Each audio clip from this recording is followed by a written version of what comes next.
Capital. El Fondo de Pensiones de los Trabajadores de la Construcción, FODPECON, nos ha invitado a ser testigos de la entrega de este centro especializado en geriatría y en otras distintas ramas de la medicina para sus miembros, sus familiares, para la comunidad también de San Luis, de toda esta zona de la capital del Gran Santo Domingo, como un símbolo de las luchas obreras, de los logros sindicales, de la buena administración de los fondos de pensiones de los trabajadores de la construcción que ordena la ley 6-86 y rumbo al aniversario 38º, 38 años ya de la existencia de FODPECON a partir de la ley que se derogó durante ese año y ya al final del gobierno de Salvador Jorge Blanco. Vamos a continuar con más. Tenemos la presencia en esta recta final de más invitados especiales. Don Gabriel del Río Doñé, quien preside precisamente uno de los más importantes grupos sindicales, el Sindicato Autónomo de Trabajadores Clasista, ¿verdad? Sí. No me equivoqué. Ahí está.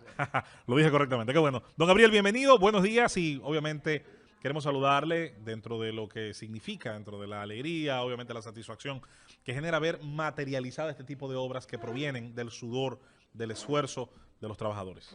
Bien, muy buenos días a todos los amigos de la Z por este importante encuentro que hoy nos une para celebrar con la gran alegría, con la gran satisfacción de inaugurar este centro geriátrico para los trabajadores, no solamente de la construcción, sino, como se ha dicho, para todos los trabajadores en sentido general. Y es para mí algo extraordinario, porque es el esfuerzo, es la creatividad, el entusiasmo, la dedicación y sobre todo la buena administración para poder crear un centro como este. El Fondo de la Construcción es un fondo que ha venido trabajando con posiciones muy positivas y muestra de esto este centro. Y lograr un centro como este es un centro que nos sentimos orgullosos todos los trabajadores de ese gran esfuerzo que ha hecho Pedro Julio, sobre todo como presidente de la gran federación y también como presidente del fondo, que ha venido caminando poco a poco, dando muestra de ese entusiasmo y de esa capacidad de administración correctamente. Si no hay una administración correcta, una administración adecuada, no se puede llegar a esto. Esto es una demostración de que sí los trabajadores tenemos capacidad, posibilidades de hacer cosas bien. Hemos tenido muchos fracasos en la historia del sindicalismo, pero también hemos tenido muchos éxitos. Y esta actividad de hoy es una demostración de éxitos del movimiento sindical, del movimiento con la capacidad de hacer camino en el andar positivo. Es decir, nos sentimos muy contentos de estar aquí con ustedes. Lo que tenemos unos cuantos añitos en esto, hemos visto muchos sindicatos que han sido muy fuertes en el país.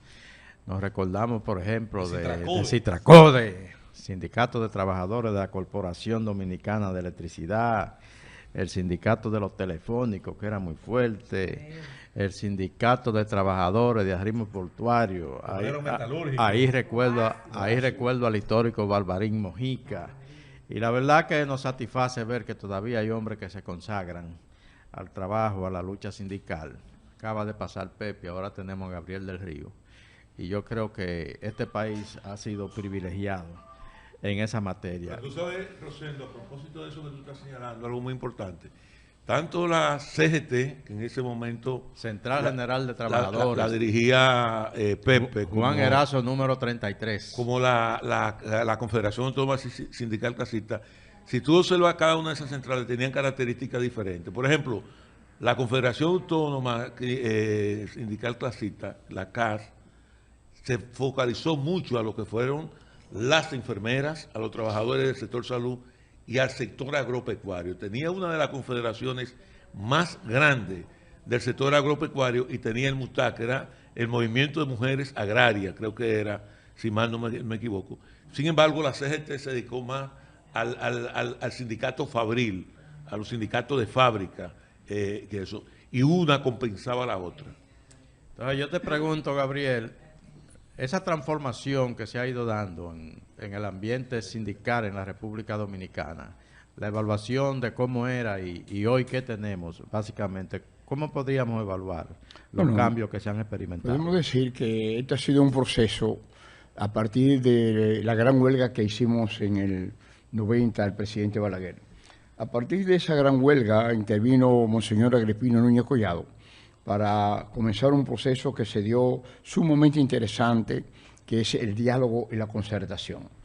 A partir de esa gran huelga que se dirigió desde nuestro centro, nuestra oficina de la Juan Erazo 39, comenzamos ese proceso de conversación, de dialogar, buscar salida pensando no solamente en los trabajadores, sino en el país, preocupación global, cómo podemos avanzar como país, como República Dominicana, ante todo este proceso. Y comenzamos ya un poco después con el señor Agripino, buscando concertar, dialogar, y en ese proceso el movimiento sindical global dijo, bueno, muy bien, podemos hacer todas las acciones del mundo y es necesario en su momento, pero sobre todo vamos a iniciar un proceso de diálogo, vamos a iniciar un proceso de concertar, de buscar solución, no solamente, repito, pensando en los trabajadores, sino pensando en la globalidad, porque a nosotros nos preocupa el país como dominicanos, y entonces en ese sentido comenzamos ese proceso de diálogo y de concertación. Hoy día hemos logrado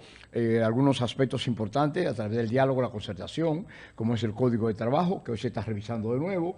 La Ley de Seguridad Social fue un proceso también de concertación, de diálogo, de búsqueda de solución a los problemas de la seguridad social, y en ese sentido hemos ido avanzando en esa concertación. Yo puedo decir que desde el año 90 no se ha hecho una gran huelga nacional en el país, porque los trabajadores hemos decidido, vamos a concertar, vamos a dialogar, vamos a buscar soluciones. No siempre el diálogo ha sido fructífero, no siempre el diálogo ha logrado sus éxitos, pero en sentido general, pensando en los trabajadores y pensando en el país, podemos decir que sí hemos avanzado en ese diálogo, en esa concertación, y se han logrado cosas positivas en nuestro país. Muchos te consideran el más puro de los sindicalistas. Tú sabes, has escuchado bastante eso.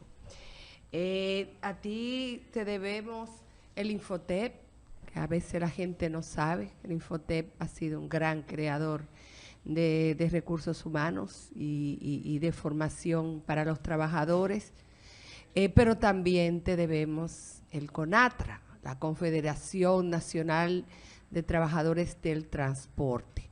Hay una gran crisis de los trabajadores del transporte. Se habla de utilización de sustancia. Bueno, hay un gran desorden vial y hay una parte que tiene mucho que ver con los trabajadores del transporte, los diferentes sindicatos. ¿Cómo va la posibilidad de trabajar con esos gremios, a ver si se autorregulan un poco? No sé, tú sabes de eso más que yo.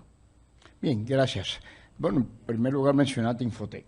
Quiero decir algo de Infotep. Infotep ha sido la gran obra de la Confederación Autónoma Sindical Clasista CAS. Nosotros sometimos el proyecto de Infotep cuando queríamos hacer una universidad laboral, la ULA. En el 1966 fuimos el presidente Balaguer, 2 años ya en el gobierno de los 12 años, y hablamos con el presidente Balaguer, se entusiasmó porque nosotros le presentamos un proyecto para crear una universidad laboral para hacer posible lo que está haciendo Infotep hoy. Lamentablemente no pudimos hacer nuestra universidad y entonces decidimos someter el proyecto de Infotep. En mi oficina tengo el honor de decir, el orgullo que ahí hicimos el proyecto de Infotep y nuestro Henry Molina sometió como diputado el proyecto de Infotep. Esa ha sido la gran iniciativa de los trabajadores de crear un instrumento de formación, de capacitación, que hoy podemos decir con mucho orgullo que Infotep ha sido un punto fundamental para el desarrollo del país. Si hoy tenemos un desarrollo económico, social, podemos decir Infotep ha sido un punto de partida por la formación técnica que ha brindado a miles, a millones de trabajadores para el trabajo, para el desarrollo del país. Es decir, que nos sentimos orgullosos de esa misión. Hoy día soy parte todavía del Consejo Directivo de Infotep, y Rafael Santos, que es el director, que está haciendo un gran, extraordinario esfuerzo, y podemos decir que nos sentimos realmente orgullosos de esa obra Infotep. Ahora, en cuanto al problema de CONATRA, el problema de los transportes,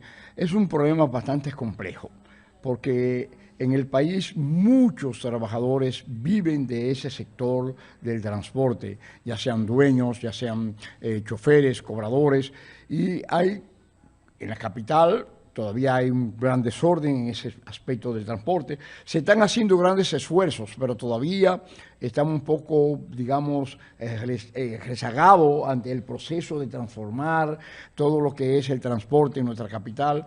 El gobierno ha hecho un gran esfuerzo, los gobiernos, estamos hablando del metro, estamos hablando de la ONSA, estamos hablando de gran esfuerzo para hacer masivo el transporte público de pasajeros, pero todavía en este proceso estamos lentos. Hay muchos aspectos que hay que modificar y que cambiar, y uno de los problemas que tenemos actualmente, que todos conocemos, es el problema de los motoristas, motoconchos.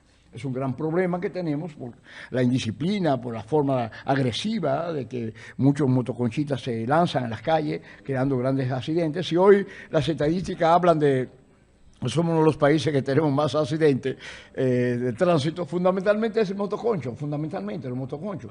Así que tenemos un gran problema, pero se está avanzando, se está trabajando. Y su hijo deforme los delivery.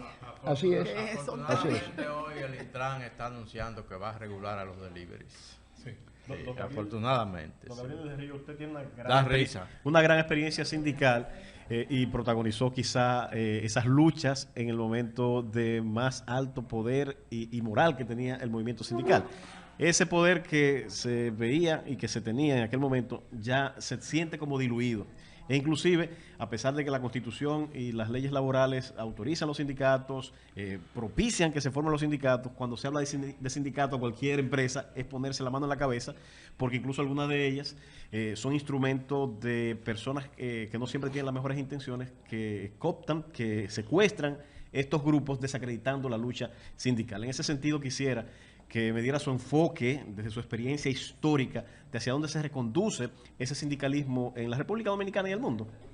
Indudablemente que hemos tenido, por todos esos cambios que se han dado ya en el mundo y en la República Dominicana, todos los cambios que se han, transformación de la economía en función de servicio, en función de una economía para ganar más dinero, digámoslo así, en el sentido, como se ha hablado en muchas ocasiones, de un capitalismo salvaje, como habló un papa, ¿no? Indudablemente que en el mundo laboral hemos tenido grandes dificultades, grandes problemas. Uno de los problemas fundamentales en nuestro país es la libertad sindical. Ese es un gran problema, es un obstáculo, porque sectores empresariales se niegan de una u otra forma. Por ejemplo, usted analiza el sector de, ejemplo, zona franca. ¿Cuántas organizaciones tenemos en zona franca? Muy pocas organizaciones. ¿Por qué? Porque los empresarios se niegan a que los trabajadores se organicen. Y en ese sentido tenemos muchas dificultades en las industrias para organizar. La gran mayoría de las empresas no está organizada. La microempresa, hemos intentado hacer sindicatos de sectores de la microempresa y no ha habido forma de avanzar. O sea, tenemos grandes escollos, grandes dificultades en el movimiento sindical. Indudablemente, nosotros como confederación, una de las labores que hemos hecho importante es la formación. Capacitar al trabajador, crearles conciencia de sus derechos, de sus deberes, no solamente de sus derechos, sino también de su deber como trabajador que tiene que aportar en esta sociedad, que tiene que cumplir una misión en este mundo que estamos viviendo. El movimiento sindical ha tenido grandes dificultades en los últimos tiempos.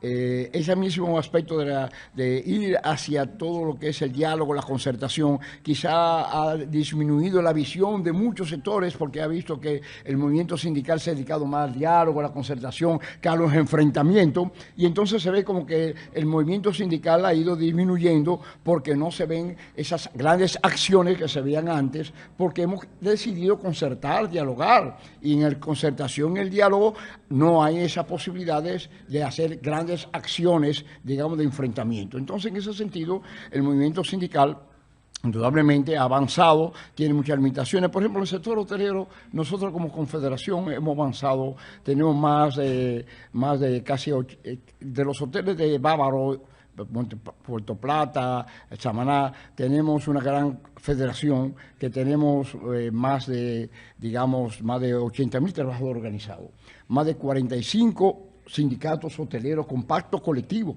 en toda la zona de Bávaro, La Riu, Meliao, todas esas grandes empresas las tenemos organizadas en la zona, y eso es un proceso que hemos ido avanzando a través del diálogo y con pactos colectivos importantes para mejorar los trabajadores de la construcción. Y lo que decía el amigo de FEDELA, todavía FEDELA sigue, la Federación Dominicana de Ligas Agrarias Cristianas sigue trabajando, cumplió hoy 62 años en estos días y estamos trabajando, pero es un proceso indudablemente que hay que crear conciencia. Hoy día tenemos...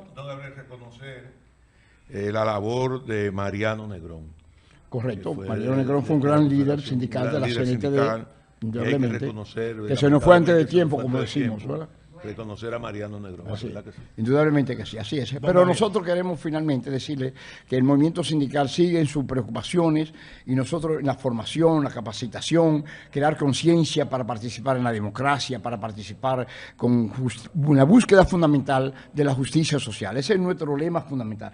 Justicia social, porque eso va a permitir que los trabajadores tengamos todas las posibilidades de vivir con dignidad como personas humanas, como hijos de Dios, porque entendemos que la dignidad humana es fundamental y ese es nuestro punto de partida, defender todos los derechos de los trabajadores partiendo de su dignidad como persona humana y como hijos de Dios. Agradecemos a don Gabriel del Río su presencia con nosotros acá en este Gobierno de la Mañana, Gobierno de la Z. Vamos entonces dando paso ya en la recta final a otros colaboradores de este programa especial, donde FODPECONS, el Fondo de Pensiones de los Trabajadores de la Construcción, hoy nuestro anfitrión, al tiempo de que también de alguna manera pues tenemos invitados que son miembros, colaboradores de esta importante institución, y vamos precisamente a ir cerrando. Señor Brito, ¿verdad? César Soto. Ah, César Soto, porque está Juan Brito y César Soto. Tiene que ser uno de los dos, ¿verdad? Tenemos a César Soto, es el vicepresidente del Consejo de Administración y Control del FODPECONS, del enfoque histórico sobre el FODPECONS, queda a su cargo ya en esta recta final, en esta participación en el Gobierno de la Mañana. Gracias por contar con la Z101 y vamos a escuchar precisamente de sus palabras este enfoque histórico a esto que hoy hemos llegado con la entrega de este centro, más otros logros que ha tenido esta institución. Buenos días. Buenos días y muchas gracias a ustedes por estar acompañándonos en el día de hoy, que hemos llegado al mundo. El enfoque histórico del surgimiento del Fondo de Pensiones de los Trabajadores de la Construcción, brevemente. Existía en nuestro país, como en los países latinoamericanos, lo que era el Seguro Social, la famosa caja del Instituto Dominicano de Seguro Social, donde había que tener 400 cotizaciones para optar por una pensión. No había la posibilidad mínima de que un trabajador de la construcción pudiera completarla. En 30 años son 360. La de ahora, y aquella eran 400. Le faltaban 40 meses. Eso comenzó a... Y de hecho, en los más de 70 años de vida del Seguro Social, que fue cerrado por ley, menos de 1,000 trabajadores de la construcción fueron pensionados en los casi 50,000 pensionados que dejó el Seguro Social. Entonces ya en la década del 70, el liderazgo de la Federación de la Construcción comienza a visualizar la posibilidad de crear una institución que pudiera resolver esa situación para el trabajador. Y de ahí es que surge la Ley 6-86, que la escribimos los propios trabajadores. Se contó con el respaldo desde su inicio del diputado Juan Pablo Gómez, que todavía está vivo, enfermo por ahí, pero está, un saludo para él donde esté. Y Juan Pablo venía del exilio. Gran parte del exilio lo vivió en Europa, y por eso ya en Europa en ese tiempo se estaba hablando de fondo de pensiones.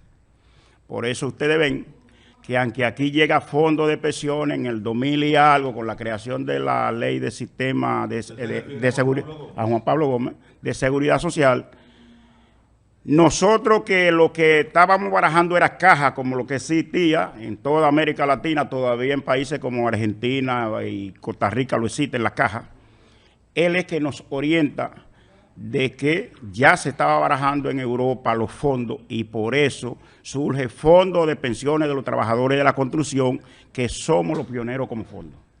Eso hay que reconocerlo. Fue una batalla dura para llegar aquí. los primeros antecesores, como el presidente lo dijo, logramos pasarle esta ley en el Consejo, en el Congreso. En ese momento Juan Pablo era diputado al Congreso. Era diputado y presidía la Unión General de Trabajadores. La UGTD. Él llegó al Congreso sustituyendo al fallecido Caraballo. Que murió, que fue el que fue electo. Que murió en la transición. Exactamente. Entonces, logramos pasar en el Congreso esa ley por el apoyo del doctor José Francisco Peña Gómez, que le ordenó al presidente del Senado en ese entonces, Ramón Alburquerque, cruzar esa ley. Tú sabes que Peña Gómez no jugaba. Igualmente, Aridio García de León, que era diputado en ese periodo, su asistente especial de Peña Gómez, lo encomendó a que le pusiera junto con Juan Pablo el frente a esa ley. Entonces, esa es nuestra ley, muchos sacrificios, hoy hemos llegado a donde hemos llegado. Brevemente, este edificio se llama, este hospital, Eduardo Alessi. ¿Quién es Eduardo Alessi? Un trabajador de la construcción de nosotros, uno de los grandes líderes. Pero Eduardo Alessi se inicia en la construcción como trabajador del Central Romana, del Sindicato Unido de Trabajadores de Central Romana. Y Eduardo Alessi en un momento, él era de los que pertenecen a la logia, donde se guardan los grandes secretos.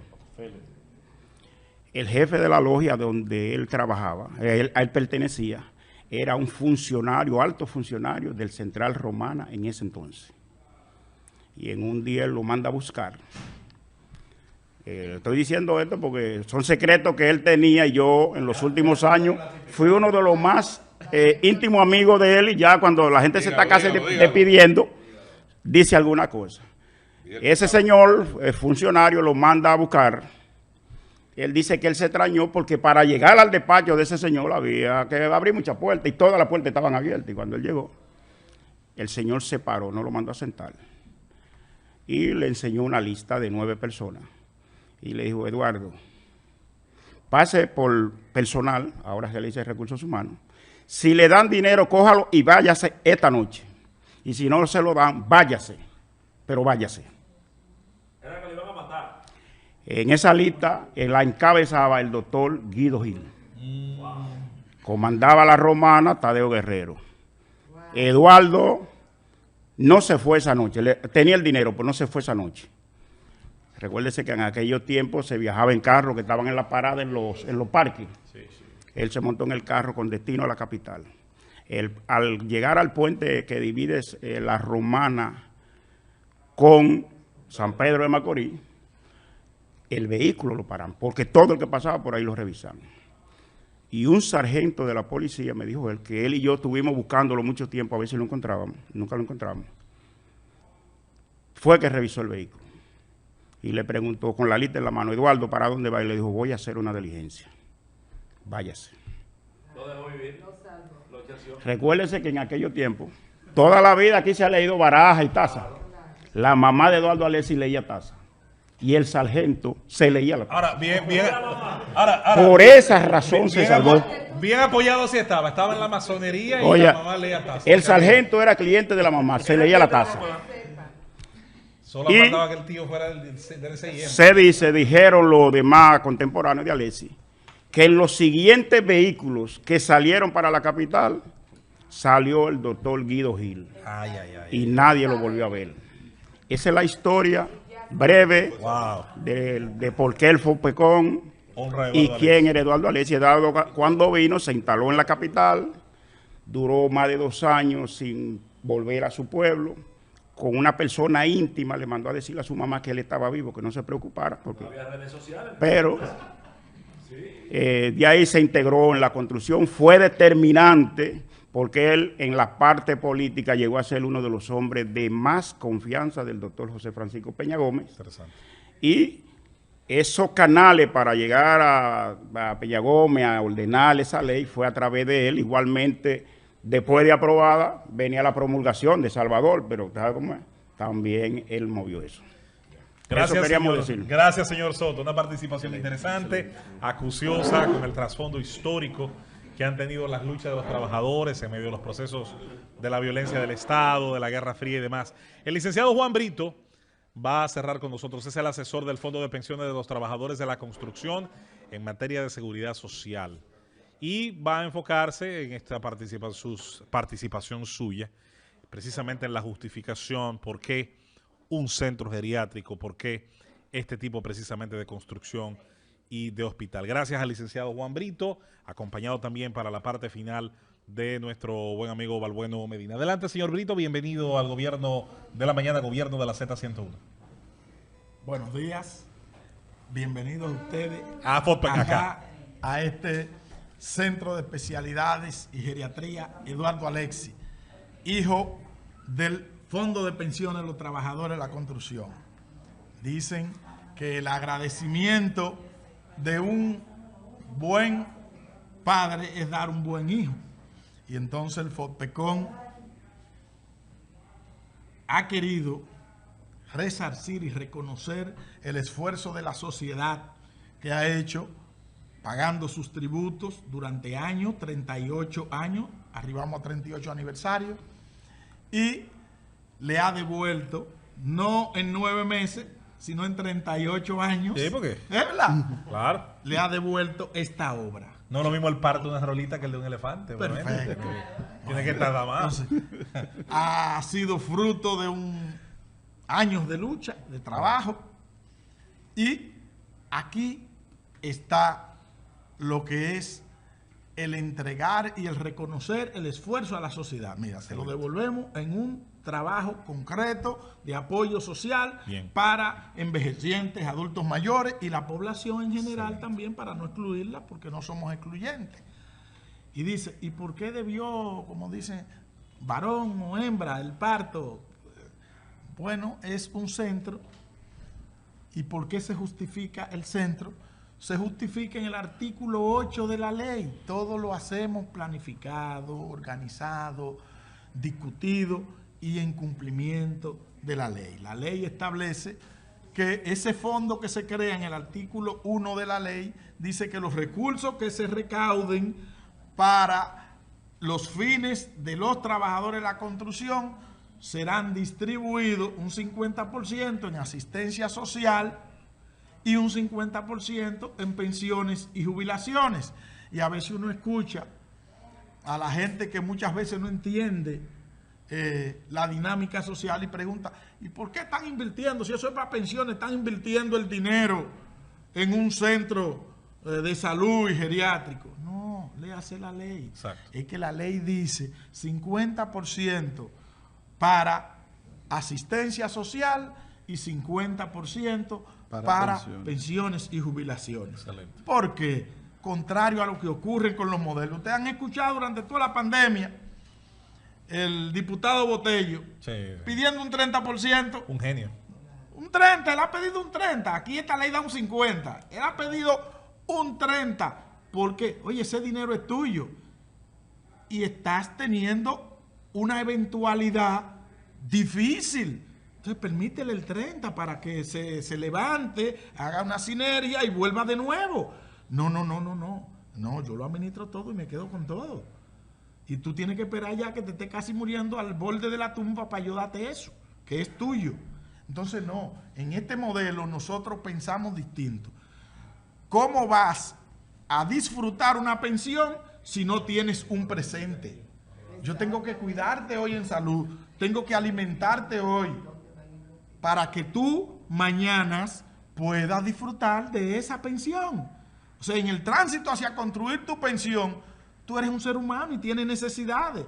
Entonces esta ley ha sido pensada en el presente y el futuro. Y por eso ustedes escuchan que cuando esta gestión llegó, cuando llegamos, yo dije, el FOPECON no es solo pensión. Entonces vamos a ponerle un eslogan. Más que pensiones. Más que pensiones. Así suena el comercial. Entonces así suena el En comercial. voz de Balbueno, lo registramos, claro, ¿verdad? Para que no nos lo vayan a claro, tomar. Bien hecho. Y hoy te dicen, el FOPECON más que pensión. Nosotros somos asistencia social, somos pensiones, somos jubilaciones. Nosotros educamos, preparamos, capacitamos la mano de obra. Ahora mismo tenemos unas 122 tareas donde ya se está construyendo otra obra. Esperamos que también podamos hacer un programa después ya con la obra por hecha. supuesto. La Casa Club. La Casa Club, que van a tener los trabajadores de la construcción. En esa Casa Club vamos a tener una especie de lo que es el instituto, que hoy lo tenemos precariamente funcionando aquí en la París número 2, con unas aulas ahí que pero ya el diseño que está hecho y se han comenzado ya los trabajos, implica que el trabajador de la construcción tendrá un instituto tipo universidad con internado, en donde los que vienen del interior van a poder pernoctar ahí. Ahí hay cocina, ahí van a haber dormitorio, aulas, de todo. Y eso se está construyendo en 122 tareas, en donde también se está haciendo la Casa Club para el esparcimiento también del trabajador. Después que trabajó duro toda la semana, por el fin de semana también se va a su club, en la nochecita se va a su club y puede disfrutar. O sea, el fondo trata de ser una institución integral, en donde reconoce al ser humano en su integralidad.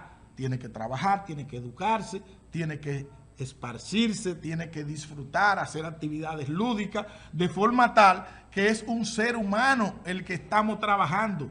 Estamos trabajando por y para la gente, y realmente tenemos que reconocer que esta obra ha ido resultando de mucho mayor peso que lo que nosotros habíamos diseñado cuando originalmente era solo una idea el centro, y vinimos aquí a ver estos 1000 y pico de metros que ya se han convertido en más de 3000 metros, porque hemos comprado todos los alrededores para seguir desarrollando la obra.